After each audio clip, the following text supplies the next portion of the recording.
అందరికి నమస్కారం. నేను శిరీష. ప్రస్తుతం మనతో పాటు ఉన్నారు ప్రముఖ జ్యోతిష వాచస్పతి పోతుకూచి చంద్రమౌళి శాస్త్రి గారు. గురుగారితో మాట్లాడదాం.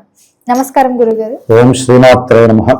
గురుగారు, విశేషంగా ఈ మే మాసంలో వృషభ రాశి వారికి ఎలా ఉండబోతుందంటారు? ఎలాంటి జాగ్రత్తలు తీసుకోవచ్చు అంటారు?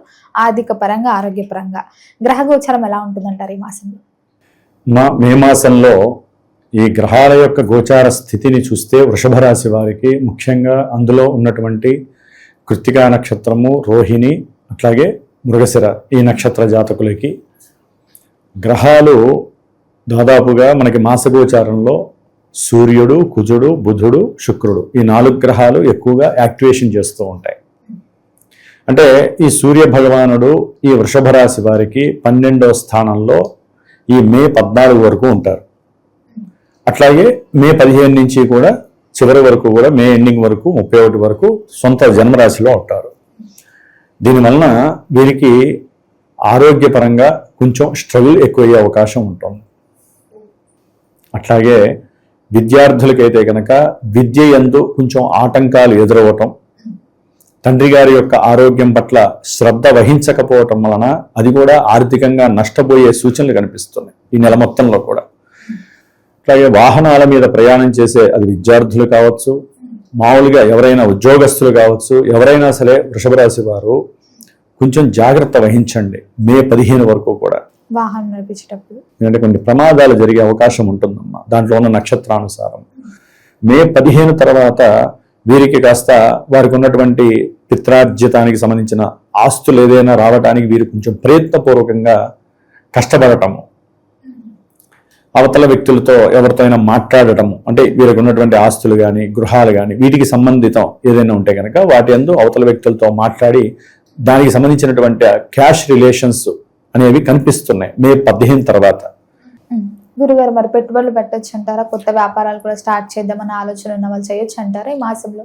లేదమ్మా, మే 10వ తారీఖు నుంచి ఈ కుజ భగవానుడు అప్పటి వరకు బాగానే ఉంటాడు. మే 10 నుంచి ఆయన తన యొక్క స్వక్షేత్రంలో ఈ వృషభ రాశి వారికి ఈ పెట్టుబడుల స్థానంలోకి వస్తున్నాడు.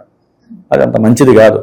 అంటే అవతల వాడి ద్వారా కాస్త ఆర్థిక సమస్యలు, అప్పుల బాధలు ఎక్కువయ్యే అవకాశం ఉంటుంది. అంటే ఏంటంటే వ్యాపారంలో మరి భాగస్వాములు ఒకళ్ళు, ఇద్దరు, ముగ్గురు, నలుగురు అప్పటి వరకు అనుకూలంగా ఉన్నటువంటి వాళ్ళే, ఫ్రెండ్స్ లాగా ఉన్నటువంటి వాళ్ళు ఒకళ్ళు వెనక్కి వచ్చేయడంతో 4 స్తంభాల్లో ఒక స్తంభం లేకపోతే ఏమవుతుందమ్మా, వ్యవహారం చెడిపోతుంది. దాంతో ఏమవుతుందంటే వీళ్ళకి ఏం చేయాలో అర్థం కాని పరిస్థితి. అందుకని ఏదన్నా పెట్టుకుంటే మే 10 లోపలే వీళ్ళు ఆ 10 రోజుల్లోనే మాట్లాడుకొని వ్యాపారానికి సంబంధించినటువంటి వ్రాతపూర్వకమైనటువంటి విషయాలు కానీ అవి చేసుకోవడం వల్ల ఉపయోగం ఉంటుంది వృషభ రాశి వారికి. మే 10 తర్వాత మాత్రము వీరు కొంచెం జాగ్రత్త పడాల్సిన అవసరం ఉంది. సొంత ఇంట్లో ఉన్నా కూడా కాస్త వ్యాపారపరంగా ఇబ్బందులు, భాగస్వాముల మధ్య ఇబ్బందులు తలెత్తే అవకాశం ఉంటుంది. భార్యాభర్తల మధ్య కూడా అంతే, చాలా సమస్యలు వస్తాయి. ఇప్పటివరకు అన్యోన్యంగా ఉన్న వాళ్ళకి, వృషభ రాశి వాళ్ళకి కుజగ్రహ ప్రభావం ఏం చేస్తుందంటే 12లో కుజుడు ఉంటే కుజదోషం వస్తుంది. జన్మజాతకాల్లో ఎట్లయితే ఉంటుందో ఇప్పుడు ఉన్నటువంటి పరిస్థితుల్లో మరి జన్మ లగ్నం నుంచి ఉన్నటువంటి కుజదోషము పూర్తిగా లైఫ్ లాంగ్ దాని యొక్క ఎఫెక్షన్ ఉంటుంది. మరి చంద్రుడి నుంచి కూడా చూస్తారమ్మా జన్మజాతకంలో కుజదోషాన్ని. మరి ఇప్పుడు జన్మరాశి అంటే ఏంటి? అదే కదా, జన్మరాశి చంద్రుడు ఉన్న స్థానానికి 12వ రాశిలో కుజుడు ఉన్నాడు. దానివల్ల కుజదోషం ఆవహించి దాదాపు 45 రోజులు ఇబ్బందులు పడతారు. ఇందాక అందుకని చెప్పా, వివాహపరమైనటువంటి విషయాల యందు జూన్ 2వ తారీఖున నేను కొంతమంది పురుషులకి కుజదోషం కానివ్వండి, రాహుకేతువుల దోషం వలన సర్పదోషాలు, పితృదోషాలు, స్త్రీ దోషాలు, శుక్రదోషాలని చాలా ఉంటాయి అమ్మ జన్మ జాతకాలలో చూస్తే. దానివల్ల ఏంటంటే 28 దాటిన తర్వాత నుంచి 40 ఏళ్ల వరకు పెళ్లి కాని వాళ్ళు కొన్ని కోట్ల మంది, లక్షల మంది ఉన్నారు. ఉద్యోగాలు ఉంటాయి, ధనం ఉంటుంది, మంచి సంపాదన ఉంటుంది, ఇల్లులు ఉంటాయి, అన్నీ ఉంటాయి. వివాహాలు మాత్రం కావట్లేదు. దానికి కారణం వారి జన్మజాతకం చాలా వరకు పాజిటివ్ అయితే ఇప్పుడున్న కాలం మారినటువంటి పరిస్థితి ప్రకారం స్త్రీ ఆకర్షణ, అంటే స్త్రీ వీరి ఆకర్షణ కాదు, స్త్రీలే ఇష్టపడట్లేదు వివాహం చేసుకోవడానికి. కాబట్టి ఎటువంటి సమస్యలనైనా సరే ఒక ఒడ్డుకు తీసుకొచ్చేటటువంటి శక్తి నేను ఆచరించేటటువంటి జూన్ 2వ తారీఖున ముఖ్యంగా పురుషుల కోసమేనమ్మా. వివాహం కానటువంటి వారికి ఈ హైదరాబాద్లో మంగళవారము మూలా నక్షత్రము రోజున కొన్ని నక్షత్రాలు ఉన్నాయి. ఆశ్లేష, మూల, విశాఖ, అట్లాగే అశ్విని, రేవతి, ఇట్లా కొన్ని దోషభూయుక్తమైనటువంటి నక్షత్రాల వారు. అట్లాగే జాతకంలో ఎన్ని దోషాలున్నా ఏ రాశుల వారికైనా పెళ్లి కాకపోతే ఇప్పుడు నేను చేసే ఈ జూన్ 2వ తారీఖున మంగళవారం రోజున సుబ్రహ్మణ్యేశ్వరుడు యొక్క కళ్యాణము, అమ్మవారు వల్లి దేవసేన అమ్మవారు మధ్యలో స్వామివారు వారి యొక్క వివాహాన్ని ఆచరించి స్వామివారికి సంబంధించినటువంటి హోమం కన్యా పాశుపత రుద్రహోమం ఈశ్వరుడికి సంబంధించినటువంటి మంత్రాలతో కన్యని ఆకర్షించి కన్య మా ఇంటికి రావాలి. కాబట్టి ఆ అమ్మవారు పార్వతీదేవి యొక్క మంత్రం ఉంటుంది, చాలా విశేషమైన మంత్రం. ఈ రెండింటిని సంపుటీకరణం చేసి కనుక హైదరాబాద్లో ఉన్నవాళ్ళు దగ్గరగా ఉన్న వాళ్ళు వచ్చి కూర్చొని చేసే అవకాశము నేను కల్పిస్తున్నాను. దూరంగా ఉండి రాలేని వాళ్ళు కూడా వాళ్ళు నాతో సంప్రదిస్తే ఏ విధంగా చేయాలో నేను చెప్తాను. వివాహం అవుతుంది అని చెప్పడానికి నాకు ఎక్కడ సంశయం లేదమ్మా. ఎందుకంటే ఎన్నో వేలు ఖర్చు పెట్టిన వాళ్ళు ఉండొచ్చు, పెళ్లిళ్ళు కాక 4 ఏళ్ళు బట్టి ఆ పూజలు చేసాము ఈ పూజలు చేసామని చేస్తే చేయించారు, దానివల్ల ఎక్కడికి పోదమ్మా. పూజలు చేసినటువంటి ఆ యొక్క కర్మ ఫలితం ఎక్కడికి పోదు, మీకు ఎప్పుడూ కూడా బ్యాంకు బ్యాలెన్సే. కాకపోతే అసలే అంటే ఏ రోగానికి ఏ మందు వేస్తే బాగుంటుందో అదే వేయాలి. జన్మజాతకం చూసేసి మనం అన్నీ చేసేస్తాం. జన్మజాతకంలో ఆ దోషాలు ఈ దోషాలు అన్నీ ఉంటాయి. కానీ వివాహం అంటే వివాహానికి సంబంధించిన దోషం ఏదో ఆ దోషానికి తగ్గ మందే మనం వాడాలి. నాకున్నంతలో మా గురువులు చెప్పింది శాస్త్ర పరిజ్ఞానం రీత్యా మరి నేను పురోహితుడిని ప్లస్ గురువు గారిని కూడా కావచ్చు. ఎవరికైతే వివాహం కావట్లేదో వారు నన్ను సంప్రదిస్తే తప్పకుండా కొంతమందికి వివాహం అయ్యి విడాకులై రెండవ వివాహం కోసం ప్రయత్నం చేస్తారు. వారికి ఓ పట్టాను మొదటి వివాహమే కాక బాధపడుతుంటే రెండో వివాహానికి ఇంకెంత బాధపడతారో ఆలోచించండి. కాబట్టి నమ్మి చేసుకుంటే ఈ జూన్ 2వ తేదీన నేను చేసేటటువంటి హైదరాబాద్లో ఒక ప్రదేశము, అది ఫోన్ చేసిన వాళ్ళకి నేను చెప్తాను. చక్కగా చేసుకుంటే వివాహ విషయంలో ముఖ్యంగా వృషభ రాశి వారికి కొన్ని కష్టకాలం అనేది చెప్పుకోవాలి ఇప్పుడున్న పరిస్థితుల్లో కుజగ్రహ దోషం వలన. అట్లాగే శుక్రుడు మాత్రం చాలా అనుకూలంగా ఉన్నాడమ్మా. ఇలాంటి వాటిల్లో వీళ్ళు పార్టిసిపేట్ చేసుకొని దేవుని నమ్ముకుంటే శుక్రుడి యొక్క స్థానం వలన ఆర్థికంగా లాభము, అట్లాగే వివాహపరంగా కూడా అనుకూలమైనటువంటి చర్చలు జరగటము, చాలా విశేషమైనటువంటి శుక్రబలం ఉంది వృషభ రాశి వారికి. లాభంలో శని ఉన్నాడు, శని యొక్క దృష్టి కూడా వీళ్ళకి పడుతుంది. కాబట్టి చక్కటి 10లో మరి రాహు ఉన్నాడు. ఉద్యోగ సంబంధిత వ్యాపార సంబంధిత విషయాలలో కూడా ఒకందుకు పూర్తిగా న్యాయం జరగకపోయినా కాస్త లాభం కలిగేలాగా ఈ రాహు ఇస్తున్నాడు. చతుర్థంలో కేతు ఉన్నాడు వృషభ రాశి వారికి. ఈ నెలలో సొంత నక్షత్రంలో బలంగా ఉన్నాడు. కాబట్టి మరి రవి కూడా బలంగా లేడు, ఈయనున్న స్థానాధిపతి. కాబట్టి విద్యా విషయంలో వీరు కొంచెం మందబుద్ధి లేకుండా బద్దగించకుండా ఇందాక నేను చెప్పినట్టుగా సూర్య నమస్కారాలు చేయండి, గణపతిని ఎక్కువగా ఆరాధించండి.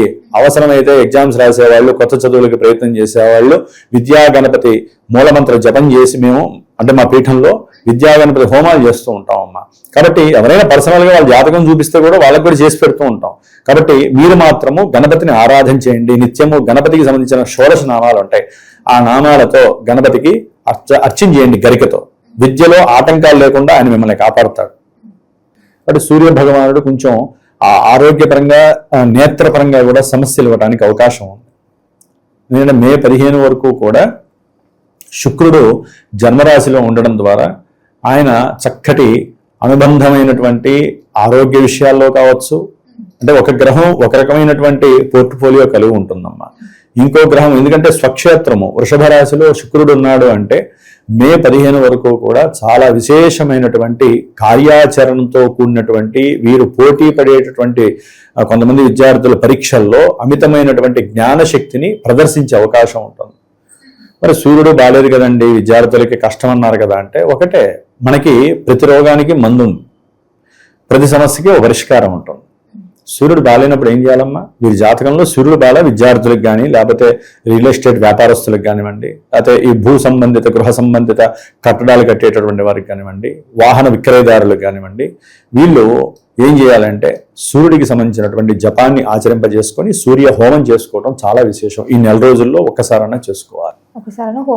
దానివల్ల ఆరోగ్యము, తండ్రి వల్ల కలిగేటటువంటి కష్ట నష్టాలు, తండ్రికి కలిగేటటువంటి సమస్యలు, కుటుంబంలో వీరికి కలిగేటటువంటి కొన్ని ఆపత్కర ఇబ్బందులు, నేత్ర దోషాలు, అట్లాగే ఉద్యోగస్తులు ఉంటారు, గవర్నమెంట్ పరంగా ఉద్యోగస్తులు కానివ్వండి లేకపోతే విడిగా ఉద్యోగస్తులు, వీరికి కలిగేటటువంటి కొన్ని బాధలు తొలగిపోతాయి. అంటే వారికన్నా బాధలు అంటే వారికన్నా పెద్ద ఉద్యోగస్తులు ఉంటారు కదా, వారి వలన వీరికి మాట పడేటటువంటి అవకాశాలు కలుగుతాయి మే 15 తర్వాత.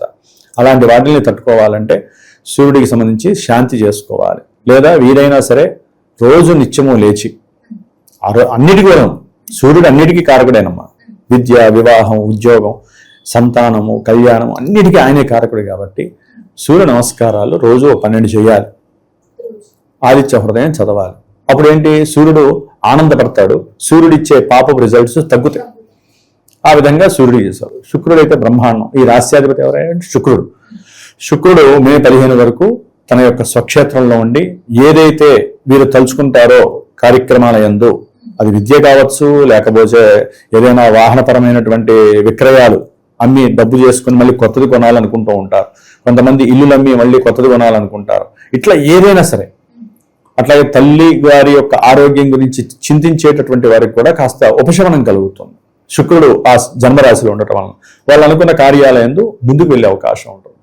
దీంట్లో ఇంకో విషయం ఉంటుందమ్మా, అది చివరికి చెప్తాను. అంటే మనకి వివాహం కానటువంటి పురుషులకి సంబంధించి వివాహ యోగం కలగటానికి ఏ రకమైనటువంటి పూజ చేస్తున్నాను ఈ జూన్ మాసంలో అనేది చెప్తాను. అది చివరికి మనం చర్చించుకుందాము. అయితే వృషభ రాశి వారికి శుక్రుడు మే తర్వాత 15 తర్వాత చివరి వరకు కూడా ఆయన ద్వితీయంలో ఉంటాడు. విశేషమైనటువంటి ధన సంపద, బంధువుల నుంచి ధన సహకారం, లేకపోతే అంతకుముందు ఈయన ఎవరికైనా బంధువులకి ధనాన్ని సహకారంగా ఇచ్చి ఉంటారు అనుకోండి, వారి నుంచి వీరికి చక్కగా డబ్బు రావటం. అట్లాగే ఎవరైనా సరే ఈ మే 15 తర్వాత ఉద్యోగాల కోసం ప్రయత్నం చేసేటటువంటి వ్రాత పరీక్షలు కానీ, ఇంటర్వ్యూలు కానీ చాలా అందంగా మాట్లాడటం, ఆకర్షణీయంగా మాట్లాడటం, దాని ద్వారా వారికి ఆర్థికపరమైనటువంటి లావాదేవీలకి ఏదమ్మా అంటే ఉద్యోగమే కదా, ఆ ఉద్యోగానికి సంబంధించి చాలా అనుకూలమైనటువంటి పరిస్థితి అయితే వృషభ రాశి వారికి శుక్రుడు చాలా బలంగా ఉన్నాడమ్మా. మరి కుటుంబ వాతావరణం ఎలా ఉంటుందంటారు ఈ మాసంలో? కుటుంబ కారకుడు కూడా ఈయనే, కుటుంబ స్థానంలోనే శుక్రుడు. ప్లస్ ఆయన 4 రోజులు బాగున్నాడు కాబట్టి అమ్మా చాలా విశేషంగా ఉన్నాడని చెప్పుకోవాలి. అయితే ఏంటంటే కుటుంబ విషయంలో వృషభ రాశి వారికి మరి బుధుడు కారకుడు అవుతాడు ప్రజెంట్. మరి ఆ బుధుడు దాదాపుగా మేషరాశిలో ఆయన ఈ నెల 14 వరకు ఉంటాడు. తర్వాత వృషభ రాశిలోకి వస్తాడు. మే 14 తర్వాత వృషభ రాశిలోకి వస్తాడు. కాబట్టి బుధుడి యొక్క అనుకూలత సరిగ్గా లేదు. మాట జారటం, ఇష్టం వచ్చినట్టు మాట్లాడటం, అంటే మూర్ఖత్వము. ఎందుకంటే కుజుడితో కలిసి ఉంటాడమ్మా. మే 10వ తారీఖు వరకు కూడా కుజుడు బుధుడు కలిసే ఉంటారు. దానివల్ల ఏంటంటే వీరు మాట్లాడే మాట వలన అవతలి వ్యక్తులు బాధపడటం, దానివలన కొంతమంది వ్యాపారస్తులకి అయితే నష్టం కలగటం, అట్లాగే సంతానపరమైనటువంటి కొంత దుర్భాషల వలన వృషభ రాశి వారు కొంతమంది బాధ చెందటం, ఇట్లా ఎన్నో రకాలైనటువంటి సమస్యలు, కాస్త దురదలు, కురుపులు, అట్లాగే ఏదైనా సరే పాద సంబంధిత ఎలర్జీసు, శిరో సంబంధితమైనటువంటి కొన్ని నర్వస్ ప్రాబ్లమ్స్, ఉష్ణ సంబంధితమైనటువంటి రోగాలు, ఇలాంటివి రావడానికి కారణం దేనికంటే కుజబుధులు ఇద్దరు కూడా పరిపూర్ణ విరోధులు కాబట్టి వాళ్ళిద్దరు 12వ స్థానంలో ఉండకూడదు. కాబట్టి ఆ ఇద్దరికి సంబంధించి మే 14 లోపల వారిద్దరికి సంబంధించిన కందులు దానము, పెసళ్ళు దానం చేసుకుంటే కాస్త రిలాక్సేషన్, ఉపశమనం కలుగుతుంది. ఆ గ్రహాలు ఇచ్చే ఆ 2 ఫలితాలని కొంచెం బ్రేక్స్ చేసుకునే పరిస్థితి కలుగుతుంది. మరి గురుగారు ఈ మాసంలో అన్ని రంగాల వారు చేసుకోదగ్గ పరిహారాలు ఏంటంటారు? ఏ దైవాన్ని కూడా పూజించవచ్చు అంటారు ఈ మాసంలో? అమ్మ సుబ్రహ్మణ్య ఆరాధన, అది విద్యార్థులు కావచ్చు, రియల్ ఎస్టేట్ వ్యాపారస్తులు కావచ్చు, గృహపరంగా ల్యాండ్స్ బిజినెస్ చేసేటటువంటి వాళ్ళు ఎవరైనా కావచ్చు, లేకపోతే వాహనపరమైనటువంటి అమ్మకాలు చేసేవాళ్ళు కావచ్చు, ముఖ్యంగా పొలిటీషియన్స్ వీళ్ళు కావచ్చు, లేకపోతే మనకి ఐరన్ లేకపోతే కోళ్ళు ఇలాంటి యాంత్రికపరమైనటువంటి విషయాలకు సంబంధించిన ఉద్యోగస్తులు, వ్యాపారస్తులు, వీళ్ళు ఎవరైనా కావచ్చమ్మా. ఈ యొక్క రవి బలము, కుజబలము, బుధుడు బలమ్మ వృషభ రాశిలో ఈ 4 రోజులు 12లో మేషరాశిలో ఉంటాడు, వృషభ రాశిలో ఉంటాడు. అంత అనుకూలంగా లేదు. వ్యాపారస్తులకి కొంచెం షేర్స్లో పెట్టిన వాళ్ళకి కొంచెం కష్టసాధ్యమైన పరిస్థితి అని చెప్పుకోవాలి. అంత అనుకూలంగా లేడు. ఎప్పుడో మే 29 తర్వాత ఆయన మిథున సొంత రాశిలోకి వెళ్తాడు. అప్పటిదాకా కొంచెం కఠినత్వంగానే ఉంటుంది. కాబట్టి బుధబలం కూడా లేదు. వీరు ఏది మాట్లాడినా దోషప్రదంగా ఉంటుంది. వీరు ఏది డబ్బు ఖర్చు పెట్టినా కూడా, అంటే పెట్టుబడి పెట్టినా కూడా కొంచెం నష్టం కనిపించడానికి అవకాశం ఉంది. కాబట్టి కుజుడికి, రవికి, బుధుడికి ప్లస్ కేతువుకి ఈ 4 గ్రహాలకి జపం ఆచరింపజేసుకొని ఆ గ్రహాలకు సంబంధించినటువంటి దానాలు ఇచ్చుకోవడం మంచిది. లేదా నవగ్రహాలకు ప్రదక్షిణ చేసి 4 గ్రహాల దగ్గర దీపారాధన చేసి ధాన్యాలు వారి దగ్గర అష్టోత్తరంతో అర్చన చేయటం విశేషం. ముఖ్యంగా ఇందా నేను చెప్పాను, వివాహపరంగా ఎవరైనా కంపల్సరీ అనుకూలం కలిగే అవకాశాలు ఉన్నాయి. ఎందుకంటే ద్వితీయంలో గురుడు ఉన్నాడు. ఆయన జూన్ 2న మారుతున్నాడు, కర్కాటక రాశిలోకి ఉచ్చస్థితిలోకి మారుతున్నాడు.